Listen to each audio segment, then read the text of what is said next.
Polícia Rodoviária Federal encontra drogas, armas e munições em veículo em Queimadas. Igreja é arrombada e tem toda a fiação roubada. Idosos acima de 85 anos são vacinados em drive-thru. E ainda, 13 se reapresenta após estreia na Copa do Nordeste. Hoje é terça-feira, 2 de março de 2021 e o Borborema Notícias começa agora.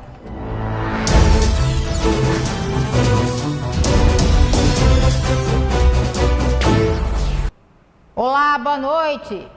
A gente abre essa edição mostrando que durante uma abordagem de rotina, a PRF prendeu um homem de 35 anos e com ele encontrou mais de 10 quilos de drogas, armas e munições. Foram apreendidos pelo menos 10 quilos de drogas como maconha e cocaína. O material entorpecente estava sendo transportado nesse veículo com placas de Campina Grande e que vinha do estado de São Paulo, de acordo com o condutor, um homem de 35 anos. Com ele, os policiais ainda encontraram uma pistola calibre 380 e munições calibre .50. Ele disse à polícia que o destino final dessa droga seria Campina Grande. Quem tem mais detalhes a respeito desta operação que aconteceu no posto da Polícia Rodoviária Federal próximo a Queimadas é o inspetor da PRF, Luiz Damásio. Trata-se de cocaína e maconha também. Temos aqui uma pistola 380, tá? E suas munições. E o que salta aos olhos, e para o telespectador ter uma ideia, aqui é munição .50. Essa arma tem alto grau de letalidade, um alto poder de fogo.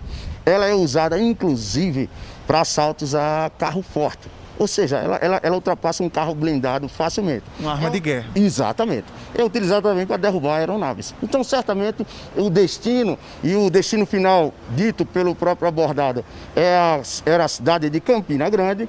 Então, certamente seria utilizado pelo crime organizado com o intuito de cometer outros crimes. Paulo Pessoa para o Borborema Notícias. Uma igreja evangélica que está em reforma aqui em Campina Grande foi invadida e teve toda a fiação furtada. O prejuízo gira em torno de R$15 mil. Quando os eletricistas chegaram para trabalhar, se depararam com o estrago. O que os ladrões puderam levar de fio, eles levaram. O prédio está em reforma para abrigar uma igreja congregacional. O pastor Walker Neves falou sobre a desagradável surpresa que teve ontem ao saber do arrombamento. Os trabalhadores que estão toda semana aqui nessa obra, eles perceberam que a cerca estava violada, perceberam que a corrente estava cortada, cadeado forçado. E aí já acharam estranho e quando eles entraram realmente na parte interna, eles perceberam que já tem mangueiras estavam no chão, pedaços de fios cortados e aí eles foram averiguar de maneira mais precisa. E aí quando eles acabaram analisando, eles perceberam que já tinham levado fios, tinham levado tubulação de ar-condicionado, penso que por conta do cobre. Ao menos 3 bandidos podem ter participado do furto. Em princípio, o pastor pensou que o prejuízo teria sido de aproximadamente R$8 mil. Mas depois a conta de 8 sobe para R$15 mil. Então gira em torno de R$15 mil o nosso prejuízo. E nesse montante aí, eu queria pedir a você que solidarizasse conosco, né? É uma situação que a gente luta muito. A gente pede ajuda de um, de outro, pessoas que fazem muito esforço para adaptar a sua renda e dar uma colaboraçãozinha para que essa obra aconteça. E você tem um prejuízo de R$15 mil, é muito triste. Os fios furtados são de cobre. O quilo do material está avaliado em R$25. O furto desse produto se tornou bastante comum em Campina Grande. E agora a gente fala de um assunto que tem chamado a atenção da Polícia Civil aqui de Campina Grande. É o golpe do cartão de crédito aplicado contra idosos. O delegado Ramires São Pedro explica como é a ação dos bandidos e faz um alerta para a população. 16 idosos ou familiares já procuraram a Delegacia de Atendimento à Pessoa Idosa para denunciar um golpe que já se tornou comum no Brasil. Estelionatários se passam por funcionários de empresas de cartões de crédito e conseguem ter acesso às contas das vítimas, retirar dinheiro ou fazer compras. O golpe consiste no seguinte: um criminoso telefona para a vítima, no caso um idoso, e informa que ela teve o seu cartão de crédito clonado e que estão fazendo compras indevidas no seu cartão de crédito. Para dar mais credibilidade ao golpe, digamos assim, ele solicita que o idoso retorne uma ligação para o número constante no verso do seu cartão de crédito, ou seja, o número da central mesmo, da operadora, fazendo com que o idoso acredite que aquela ligação inicial é real, é verídica.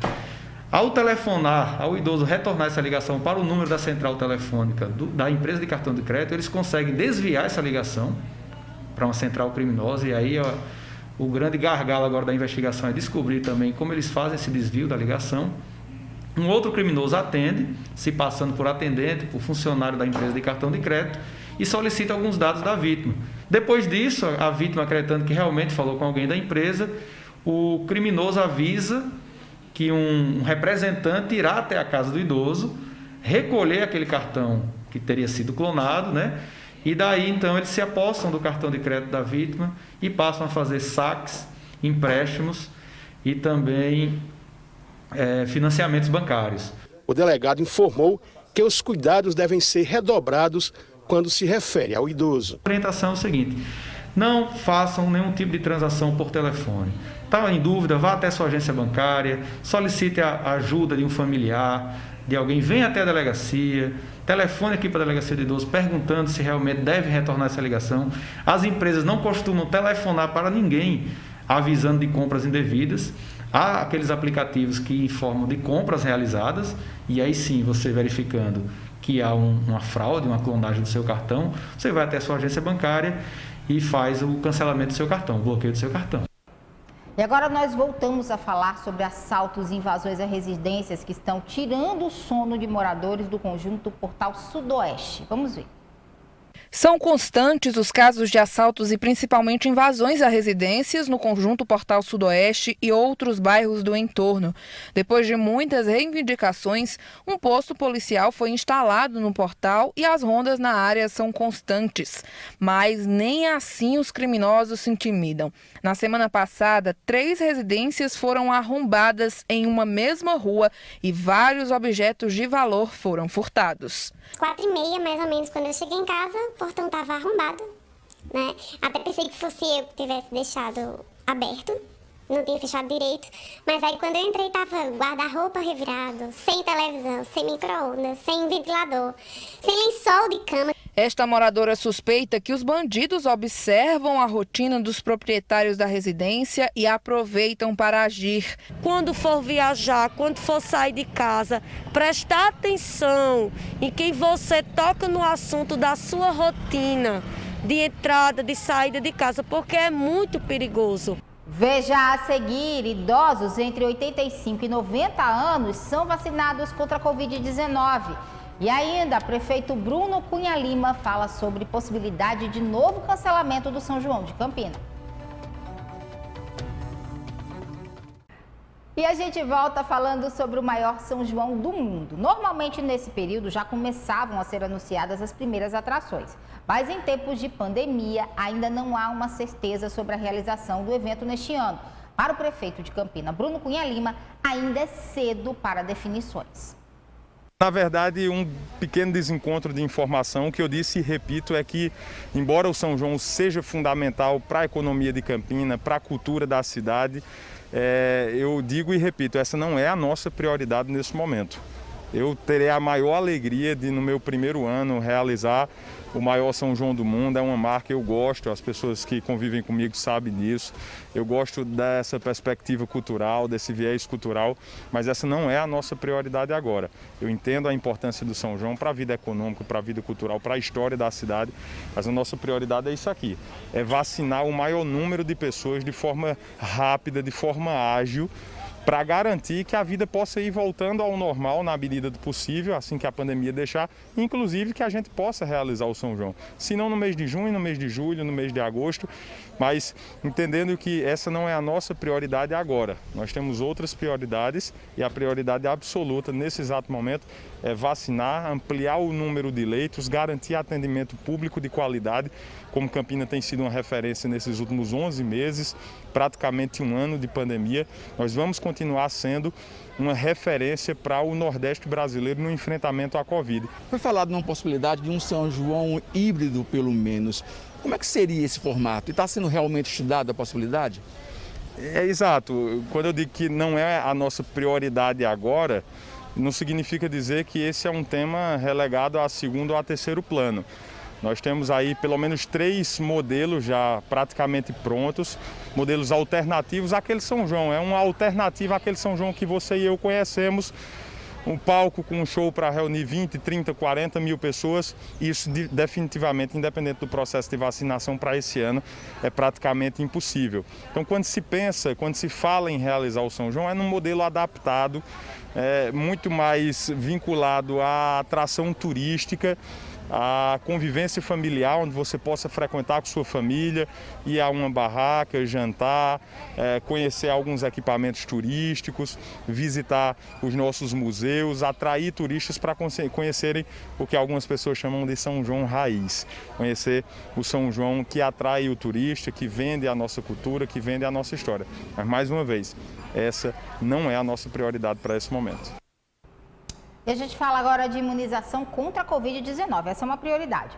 Hoje foi o primeiro dia da vacinação em formato drive-thru para os idosos entre 85 e 89 anos aqui em Campina Grande. E amanhã a vacinação segue para os idosos entre 80 e 84 anos. Fila quilométrica para vacinação de idosos com idades entre 85 e 89 anos. A modalidade de drive-thru fez com que a Avenida Eupídio de Almeida, no Catolé, fosse tomada por carros. Mesmo assim, a espera parece que valeu a pena. Uma rápida picada no braço e o sentimento de alívio. Estava ansiosa para se vacinar? Estava sim, bastante ansiosa. E agora, como é que vai ser a partir de agora? Agora eu estou mais livre, continuo com a minha máscara e mais liberta. A partir de agora, como é que vai ser? Vamos esperar a segunda. E aí ficar livre? Ficar livre, viver mais um tempo, né? Os idosos estão recebendo a primeira dose da vacina da AstraZeneca. Em até 90 dias, a segunda dose deve ser aplicada. Já informamos aqui aos idosos que estão comparecendo no dia de hoje que a segunda dose é dia 30 de maio. Basta trazer o cartão de vacina que estamos entregando no dia de hoje. Também temos todo o acompanhamento das pessoas que receberam essa dose aqui na modalidade drive-thru para que no próximo dia 30 de maio possa se dirigir novamente ao Clube Campestre e receber essa segunda dose sem necessidade de realizar um novo cadastro. O prefeito Bruno Cunha Lima veio acompanhar de perto a vacinação. A vacinação com o drive-thru continua nesta quarta-feira, mas a Prefeitura Municipal de Campina Grande faz um alerta. É que nesta terça-feira, pessoas que não estavam cadastradas, mas que fazem parte do grupo prioritário, foram vacinadas quando chegaram aqui no Clube Campestre. Mas nesta quarta-feira, apenas as pessoas que estão cadastradas e fizeram o agendamento serão vacinadas. Para quem tem entre 80 e 90 anos e não foi vacinado durante o drive-thru, a Prefeitura deve montar pontos fixos de vacinação. Os que não conseguiram o cadastro, que não tem automóvel para se locomover até a drive-thru, a gente a partir de amanhã terá 31 pontos de vacinação na cidade, pontos fixos, que será realizada essa vacinação de forma contínua todos os dias da semana para vacinar esse público que não tem veículo ou que não conseguiu se cadastrar para vir até aqui nesse dia de hoje. Qual deve ser a próxima etapa? A gente está no aguardo da chegada de mais doses, mas a nossa previsão é imunizar primeiramente todos os idosos de Campina Grande e no início de abril a gente tem a pretensão de já estar vacinando os idosos a partir de 60 anos. E a gente muda de assunto para dar uma notícia que parece repetida, mas não é, infelizmente. Gasolina e diesel estão mais caros e o gás de cozinha pode chegar a R$100. Tem novo aumento nas refinarias. 12 centavos no litro da gasolina e 13 centavos no litro do diesel. A história mais uma vez se repete sem pena do bolso do consumidor. Quem é motorista tem sentido e muito os reajustes realizados no preço do combustível. Só este ano a gasolina aumentou 42%. O aumento foi anunciado nesta segunda-feira, mas só deve ser aplicado nas refinarias a partir desta terça-feira. Por isso, muitos consumidores acabaram se antecipando e abastecendo um dia antes do aumento. Neste posto de combustível, a fila de carros para abastecer estava ocupando parte da rua. Tudo para garantir o preço antes do aumento. Procurar um dia mais barato. Esse será o 5º aumento este ano no preço do litro da gasolina e o 4º no do diesel. Um reajuste baseado no mercado internacional e na taxa de câmbio, não dando muitas opções para o consumidor. Felizmente não tem nem o que fazer. tem que trabalhar, tem que levar filho para a escola, filho para natação e tem que estar pagando gasolina. Está cada vez mais complicado, principalmente para quem trabalha e depende de veículo. Além da pesquisa de preço, esse outro motorista apela para os descontos com o uso de aplicativos. Só correndo agora aos aplicativos de desconto, como o aplicativo que eu tenho, né, para a gente ter os centavos de desconto, que o negócio está demais, cada dia pior. Veja a seguir quais serão os adversários dos times paraibanos na Copa do Brasil. E também a reapresentação do 13 depois da estreia na Copa do Nordeste.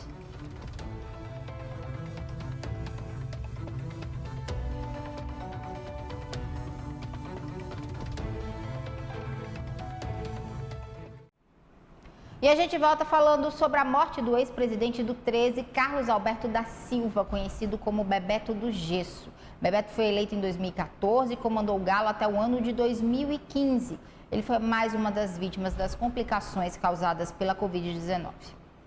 Falando agora sobre Copa do Nordeste, após o empate em Maceió contra o CSA, o 13 voltou aos treinamentos e o técnico Marcelinho Paraíba fez um balanço sobre essa primeira partida. Um empate com sabor de vitória. É assim que o treinador Marcelinho Paraíba avalia o 1-1 contra o CSA fora de casa, na estreia do Galo na Copa do Nordeste. Foi um empate com sabor de vitória, né? Até porque, na circunstância que a gente se encontrava, né? Saímos atrás do placar e por se tratar de ser uma estreia na competição. Primeiro jogo, então a proposta nossa era de buscar os 3 pontos, mas se não desse, que a gente viesse de lá pelo menos com 1 ponto. Então acho que isso foi muito importante para a nossa sequência aí na competição. E eu estou muito feliz com o desempenho de todos os atletas, pela luta, né, pela garra. E a gente foi coroado ali no finalzinho ali com um gol de empate. O alvinegro largou atrás e foi buscar o empate, que só veio aos 42 do segundo tempo, após esse bate-rebate dentro da área. O autor do gol foi o atacante João Leonardo, que saiu do banco de reservas para balançar as redes. Do banco, o atleta já estava acompanhando o estilo de jogo dos zagueiros adversários. Antes de entrar, eu já estava analisando bem o posicionamento na pequena área dos zagueiros, vendo onde estava a fragilidade da equipe. E até tinha comentado com o pessoal lá fora que eu estava confiante que eu ia entrar e fazer o gol, porque eu sentia que a zaga deles não estava bem postada, sabe? E em qualquer momento poderia ter um vacilo. O time se reapresentou nesta segunda-feira. O próximo compromisso é no sábado contra o Altos do Piauí no Estádio Amigão. A partida está marcada para as 6h15. E ontem teve mais uma partida pela primeira fase da competição regional com a nossa Copa do Nordeste, né? O ABC de Natal recebeu o Ceará no estádio Frasqueirão. A partida terminou empatada em 1-1. Os gols foram marcados por o Alisson para o time potiguar e Saulo Mineiro para o time cearense. E hoje, 13 campinenses conheceram os confrontos na primeira fase da Copa do Brasil. O sorteio aconteceu na sede da CBF e os adversários saíram do pote A. O campinense vai enfrentar nessa primeira fase o Bahia e o 13, o Atlético Mineiro. E o Borborema Notícias fica por aqui. A gente volta a se encontrar amanhã aqui na TV Borborema, sempre a primeira. Uma ótima noite para você e até amanhã.